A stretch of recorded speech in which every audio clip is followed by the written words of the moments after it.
and welcome to the program. This is Vivica Williams and you're watching Head to Head. This is the first program in a series aimed at addressing questions commonly asked by expats living here in Ukraine. The country is working to be more attractive to investors and to tourists. And for those foreigners who decide to live here in the longer term, well, we'll talk about living in Ukraine, navigating the complex legal environment here, and hopes for the future. Today with us is Vasyl Cherednichenko, who will answer our questions about grounds for residency, living here in Ukraine for the longer term legally. Vasyl is a law partner with Expat Pro law firm. Thank you so much for being with us today. Hello, Erika. So we talked a bit beforehand about some of this complications with the questions. And I know I polled some people online and also talked to a lot of the foreigners I know about their most common questions about immigrating, about living here. And one of the questions that comes up most commonly is about this 90-day term, the 90 days in out of 180. So it seems clear to me, but there's a lot of questions about how this is calculated. According to Ukrainian legislation, foreigners are divided for two categories. Someone are from countries with a visa regime with Ukraine and someone from countries with a non-visa regime. When we are talking about 90 days stay, we're talking about people from the countries who have a non-visa regime with Ukraine, like United States, Europe. For example, Australia still have a visa regime with Ukraine. And people from the countries with a non-visa regime can stay in Ukraine for 90 days within the 180 days period. Okay. And what does it mean? It's a most common question Absolutely for a lawyer in Ukraine. Absolutely, because from people, a foreigner. Right, exactly. Yeah, it means that each time when a foreigner crosses the border or comes to a state authority, like any state body or to the notary's office, or he wants to get married, to the Ministry of Justice, the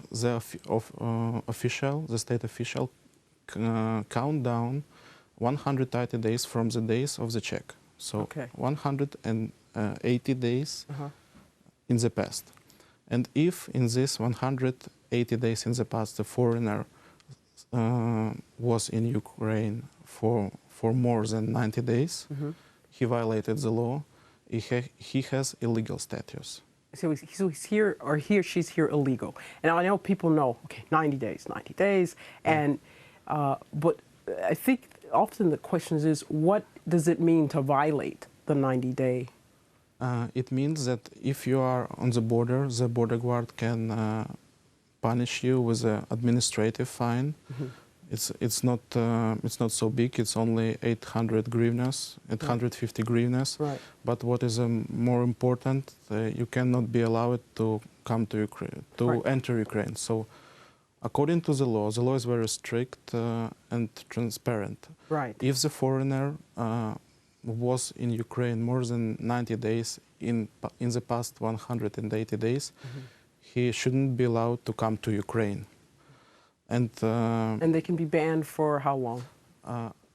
The foreigners can be banned for entering to Ukraine from 3 months up to 3 years. And the most common, in your experience? The most common is 3 months.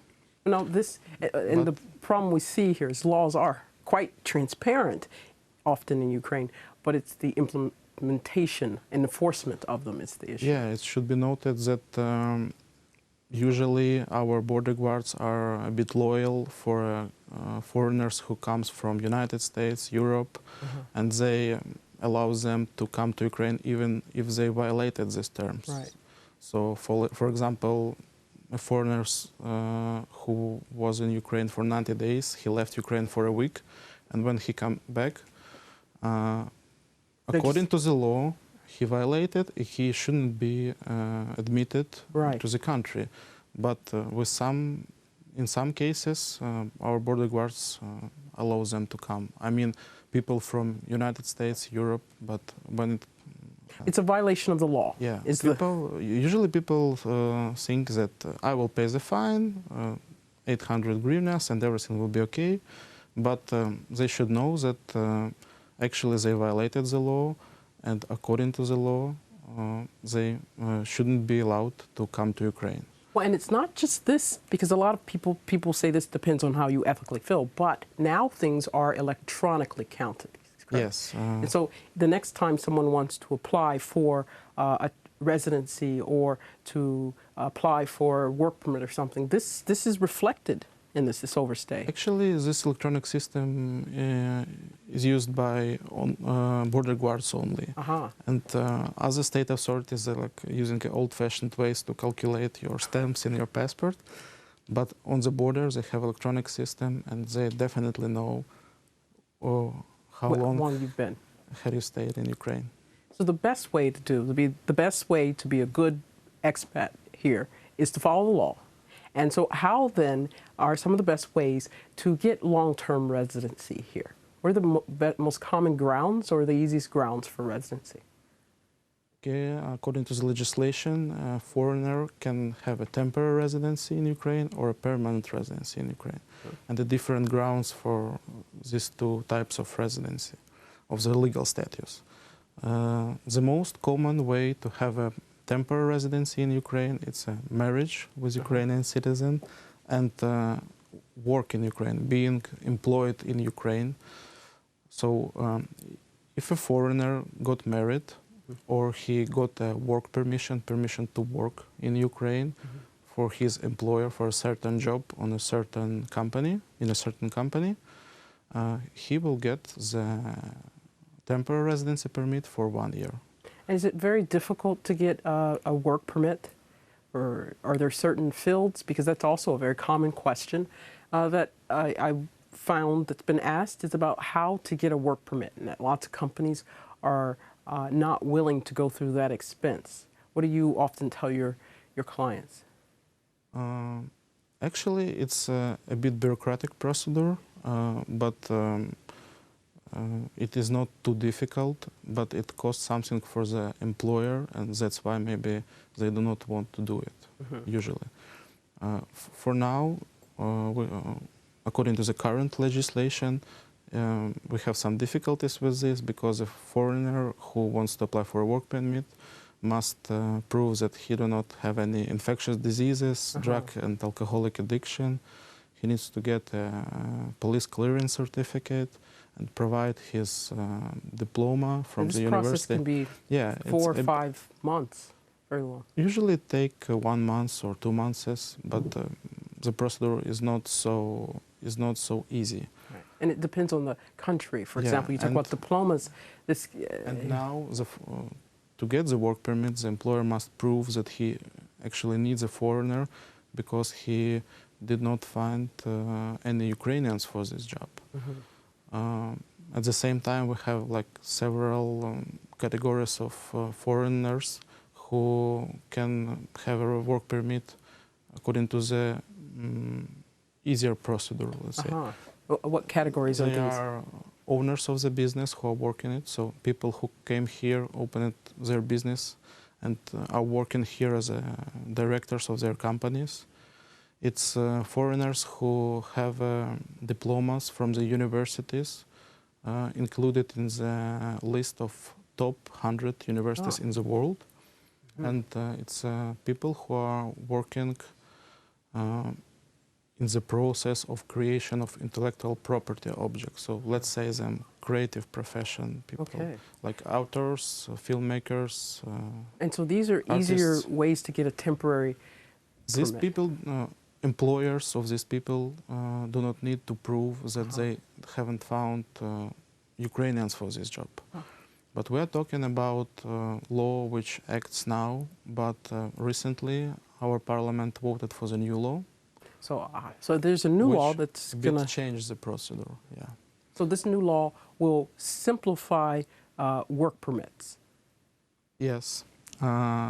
This law was voted with a goal to make the procedure simpler for foreigners, for foreign investors. Foreign investors, okay. Yes.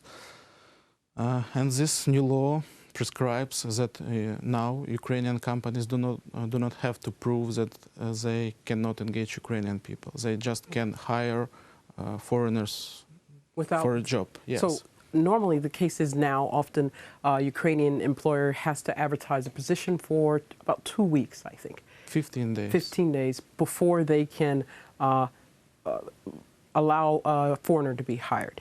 And now in the case of any work, that there's no need to prove they need a foreigner when this new law goes into effect? As we understand the law now, because the transition period is not so clear and we have some gaps in the law, but they should be covered by the acts of the government, special acts.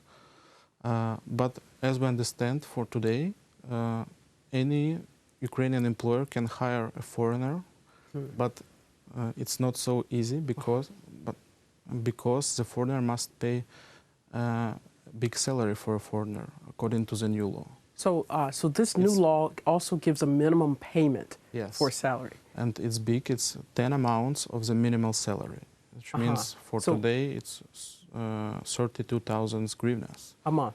Yes, official salary amounts, and a foreigner can, and the employer can hire a foreigner. So in order to hire a foreigner, according to the new law, which would go in effect after September 27th?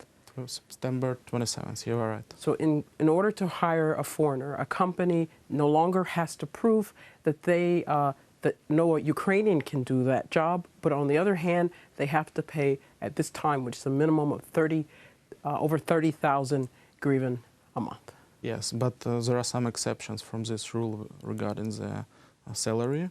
Special categories of employees can be hired for at least minimal salary. They are owners of the business or people who are beneficial owners of this business, so people who control the business and work as directors in this business. People who graduated from the top 100 universities, people who have a creative profession. All other categories must have a salary of 32,000 for now, 10 minimal salaries, except foreigners who will be employed in NGOs and the education system, governmental or private. They need to have 5 minimal salaries amount. Okay. Well, so yeah, it's a bit easier to get the work permit now. On one hand, but yeah, but you need to pay a big salary and you need to pay taxes from this big salary. So we'll see. I reckon it could be a problem, for example, for English schools or so. So we're going to have to see how that comes out in September. Exactly. Thank you so much for being with us today. Thank you very much for answering a lot of these questions that come up. You're welcome, Vika. Today in the program, we talked about immigration issues with Vasyl Cherednichenko, a law partner with Expat Pro law firm. Next in the series, how to negotiate the registration process. We'll talk about that next program. Thank you.